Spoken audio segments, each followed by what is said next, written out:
Bonsoir les amis. Aujourd'hui, le 8 décembre, je reviens en arrière et je me rappelle que c'est le jour de la signature de ma rupture conventionnelle à l'Opéra de Paris. Euh, C'était un moment assez dingue de dire stop en fait à quelque chose qu'on connaît depuis des années, à tout un groupe, à tout un rythme, à une appartenance, à une reconnaissance, à une grande maison d'excellence.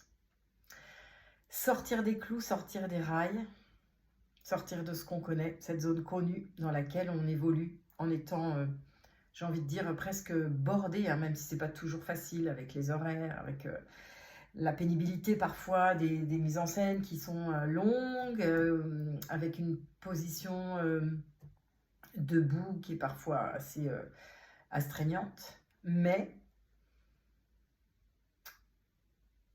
la possibilité de sortir, vivre quelque chose d'autre, me confronter à une autre réalité, celle où je suis pas du tout bordée, celle où je suis pas du tout assistée, celle où je suis mon propre moteur, mon propre rythme, mon propre booster, mon propre motivateur. Et parfois, je vous avoue, parfois, je me suis dit, j'arriverai jamais.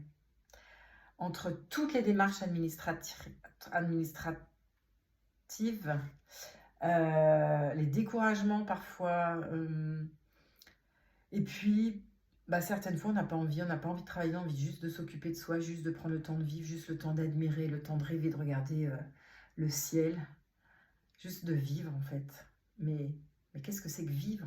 Parce que moi je pensais que c'était toujours travailler, vivre, c'était travailler, c'était faire quelque chose, et puis du coup être reconnu par rapport à cette fonction. Quand on sort un peu des rails et de ce qu'on connaît et sur ce pourquoi vous êtes défini, avec l'étiquette là, c'est vrai qu'on me présentait toujours fièrement en disant ah, je te présente ma copine, je te présente Carole, je te présente la femme dont je t'ai parlé, qui est soprano à l'Opéra de Paris, tu sais. Voilà. Et qu'est-ce que je suis si je ne suis pas ça? Qu'est-ce que je suis? Et c'est tout ce chemin que j'ai fait, que j'honore depuis le 8 décembre 2021. C'est toute cette reconnexion à moi, ce chemin vers moi-même, apprendre à me connaître dans cette zone inconnue, complètement en dehors des rails, en dehors des clous, en dehors de la structure, en dehors de la grande appartenance, et de créer mon propre monde, mon propre univers, et puis d'apprendre tout ce qui est possible autrement, auquel je n'avais jamais pensé, auquel même dans mes rêves les plus fous, j'aurais jamais imaginé que c'était possible. Et voilà. Et aujourd'hui, j'honore cette date que j'ai choisie pour faire autre chose, vivre autre chose, créer autre chose, découvrir autre chose, explorer d'autres zones, d'autres univers, d'autres parties de moi aussi, parce que ça m'a permis de connaître des parties de moi que j'ignorais totalement, de découvrir des tas de choses que j'ignorais totalement de moi, et que je croyais qui me définissaient, qui finalement ne me définissent pas du tout. Voilà, une grande zone de turbulence parfois des grandes périodes de doute, parfois des grandes périodes de sombre aussi, où j'avais l'impression de m'accrocher sur les parois, de glisser, de ne pas savoir à quoi m'agripper en fait pour tenir une position, la tête hors de l'eau. C'est vrai que c'est complètement dingue quand j'y repense. Et puis des connexions avec des personnes incroyables, et puis des rencontres fabuleuses, et puis des découvertes de soi qui sont juste magnifiques, et puis des couches qu'on enlève, des masques qu'on baisse, et puis une connexion à sa fragilité, à sa vulnérabilité, et un accueil de toutes ces parts de soi, un accueil de sa lumière, sa vraie lumière. Celle qui est pure, celle qui n'a pas de masque, qui n'a pas de faire, qui n'a pas d'étiquette, qui n'a pas de fonction, qui n'a pas de rôle.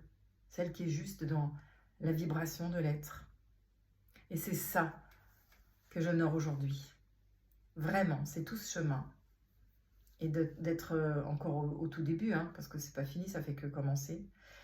Voilà, j'honore le 8 décembre 2021, cette signature qui était juste surréaliste, hein, que personne autour de moi n'a vraiment compris, sauf mes filles m'ont toujours soutenue, m'ont toujours dit vas-y maman, de toute façon, tout ce que tu feras, ce sera juste, on est avec toi.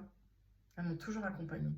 C'est beau, parce que c'est vrai qu'il y a une vraie insécurité aussi. J'ai encore 2 filles étudiantes, c'est vrai que ça engendrait ça. Mais c'est beau, on est ensemble et c'est chouette.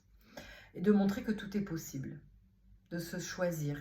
À partir de là, tout est possible en fait, parce que on flotte sur le flot. Et même si c'est des fois des grosses tempêtes où on a l'impression qu'on va complètement chavirer, eh ben, il y a toujours à un moment donné une lueur, une accalmie qui fait qu'on commence à retrouver un peu la paix, et quelque chose qui est une vérité, une évidence même. C'est un peu comme les boules de Noël qu'on secoue et il y a une grosse tempête, il y en a partout, on ne sait plus qui est quoi ou comment, et puis ça redescend, et puis tout se met dans une autre position, mais tout est à sa juste place. Et waouh, c'est là qu'on voit émerger l'évidence. Voilà, mon petit partage du jour.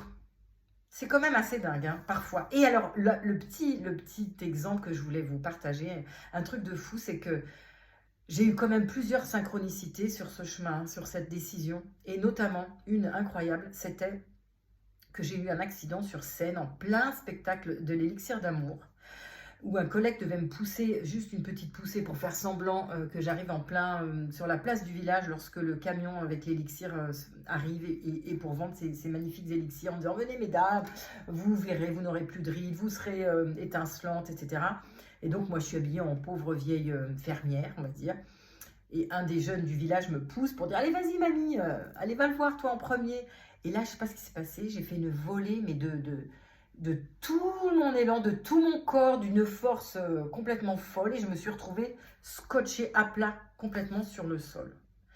Complètement hébétée, je ne pouvais pas me relever. Les gars, super, ont tout de suite été me relever, me mettre debout. Et là, je me suis dit, qu'est-ce que c'est que ce truc? Qu'est-ce qui m'arrive? Et le pauvre, je ne vais pas citer son nom, mais de toute façon, je n'en veux pas du tout. Il y est pour rien. Il était tellement désolé, mais en me disant, mais qu'est-ce qui se passait? J'ai rien compris, mais j'ai rien compris, Carole. Je t'ai à peine touché et tout. Alors, je lui ai dit, t'inquiète, c'est pas toi, c'est pas moi. Je pense que c'est là-haut. C'était le moment. Il fallait vraiment que je m'en aille. Et c'était la poussée derrière. En disant, allez, vas-y, go, fonce, sors maintenant. Je l'ai pris comme tel, en tout cas. Voilà. Portez-vous bien. Je vous souhaite une bonne journée. Et puis plein de belles choses à vous, à créer, à co-créer, à réaliser.